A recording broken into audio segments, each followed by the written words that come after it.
હળવદમાં railway station road પર આવેલી bank of Baroda મેનેજરની મનમાની સામે આવી છે। જી હા, પત્રકારને કસ્ટમરની કમ્પ્લેન આવેલી હતી। તારીખ 6/5/2024ના રોજ આ કમ્પ્લેન આવેલ હતી કે અમારા રૂપિયા જમા નથી થયા, તો આ અંગે અમને મદદ કરો। તો પત્રકાર દ્વારા મેનેજરને પૂછવામાં આવ્યું કે સાહેબ, મોબાઈલમાં કસ્ટમરની પરચી છે તો રૂપિયા જમા નથી થયા।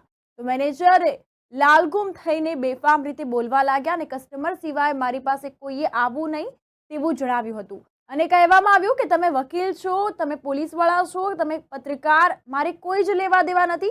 આવી અભદ્ર ભાષાનો તેઓ દ્વારા ઉપયોગ કરવામાં આવ્યો હતો અને મોબાઈલમાં બતાવેલી રૂપિયા ભરવાની સ્લીપ કમ્પ્લેનવાળો મોબાઈલ પત્રકારનો ચૂંટી લીધો હતો।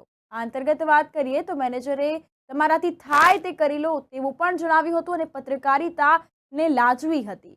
તો આવા મેનેજરને સખત કાર્યવાહી થવી જોઈએ, અહીંયાથી એની બદલી પણ થવી જોઈએ। તો ગ્રાહકોને સારી સુવિધા નથી મળતી।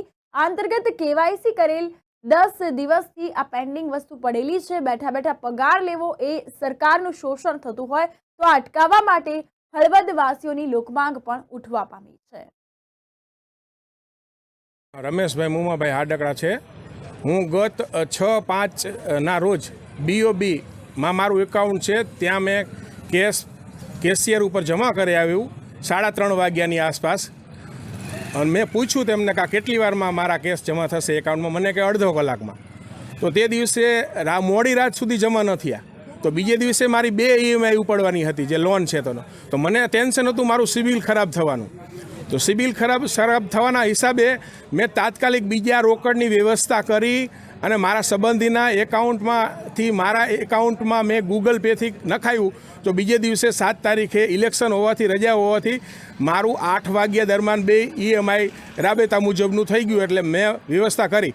પણ હજી આજે તારીખ 9/5/2024 છતાંય મારા એકાઉન્ટમાં હજી મારું કેશ જમા થયું નથી। તો આ કેશ ગયું ક્યાં? જે મારું કેસ હતું તો આ લોકો દરરોજ સાંજે ટોટલ મારતા હોય આવક જાવકનું, તો એમને ખબર પડે કે આ 49 કોઈકની રકમ છે, તો ચાલો ઇલેક્શનના દિવસે 7 તારીખે હોલિડે હતો તો બીજા દિવસે 9 તારીખે તો નાખી દેવા, 8 તારીખે નાખી દેવા પડે। હજી આજે 9 તારીખ થયા છતાંય મારા એકાઉન્ટમાં નથી। તો આ પૈસાનું થયું શું, હું એમ કહું છું, બરાબર? તો આના માટે તમે કોને મળ્યા હતા? હું આના માટે અત્યારે બેંકમાં ની મુલાકાત મેં લીધી, કેશિયરને કહ્યું કે આગળ જાઓ, પ્રોબ્લેમ ત્યાંથી થયો હશે। પછી બેંકમાં મને મેનેજર સાહેબે બોલાવ્યો।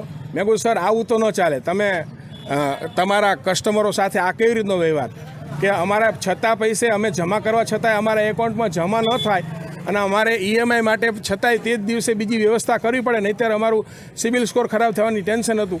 તો સાહેબે મને કહ્યું કે અધરના ખાતામાં, હા સાહેબ, તો બીજું તમને એક જણાવું કે મેં આ પ્રોબ્લેમ ત્યાં શેર કર્યો સાહેબની સાથે, તો સાહેબ મારી સામે બોલવા માંડ્યા।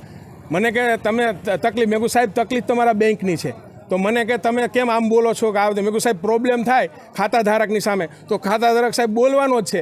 તો મને કે હું તમારી સામે FIR કરીશ, બરાબર? તો મેં કહ્યું સાહેબ FIR કરો તો FIR તમે કરી શકો છો, પણ જે પ્રોબ્લેમ છે એ સાહેબ તમારી સામે રજૂ કરું છું, છતાંય તમને FIR કરવો તો FIR કરી દો ને મારા વિરુદ્ધ।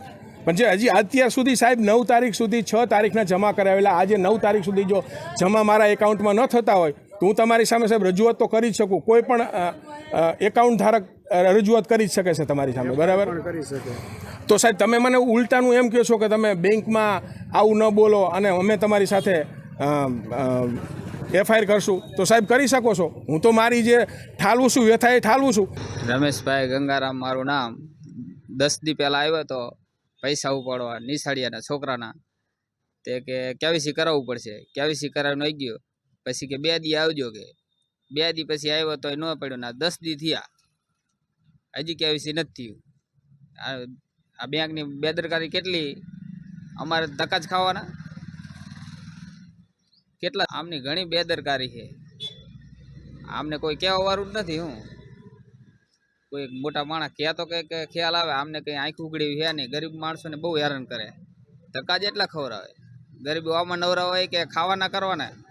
મારું નામ સુમિત છે અને હું ધોરણ 11માં અભ્યાસ કરું છું અને હું ટ્યુશને જાઉં છું અને પૈસા ઉપાડવામાં આવેલા હતા અને 10 દી પહેલાં KYC કરાવેલું હતું, એ હજી થયું નથી અને અમારે અહીંયા ધક્કા જ ખાવાના ખોટા। ટ્યુશન મૂકીને અહીંયા આવું